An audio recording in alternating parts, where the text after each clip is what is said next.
এই যে বিভিন্ন জায়গায় এপিকে গড়মিল চোখে পড়ছে তা নিয়ে তৃণমূল সাংসদরা রাজ্যসভায় তারা আজ আলোচনার দাবি তোলেন, কিন্তু তাদের সেই কথা যখন মানা হলো না তখন দেখা গেল তারা ওয়াকআউট করলেন।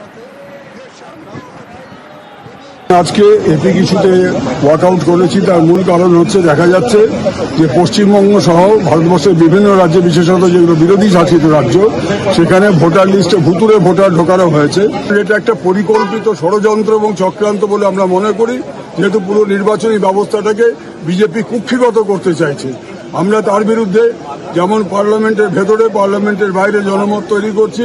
এই কাজ অব্যাহত থাকবে যতদিন পর্যন্ত না নির্বাচন কমিশন জাতির কাছে, সমগ্র নেশনের কাছে তারা তথ্য দিয়ে বলেন যে হ্যাঁ এতগুলো পাওয়া গেছে। এই প্রতিশ্রুতি এবং কাজ যতক্ষণ আমরা চোখে দেখতে পাচ্ছি, আমাদের জনমত তৈরির এই প্রচেষ্টা পার্লামেন্টের ভেতর এবং বাইরে চলতে থাকবে।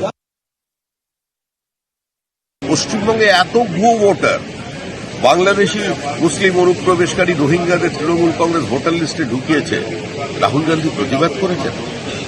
সুতরাং মানুষ জানে প্রকৃত সত্যটা কি। 17.5 লক্ষ ভোটার নিয়ে, মানে ওই জালি নিয়ে আমরা যাচ্ছি আজকে নির্বাচন কমিশনের কাছে। এসব চেষ্টা করতে থাকুন, এতে কোনো লাভ হবে না।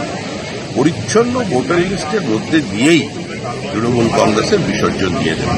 আর রাহুল গান্ধী চেষ্টা করলেও সেই নৌকোকে ওপরে তুলে রাখতে পারবে।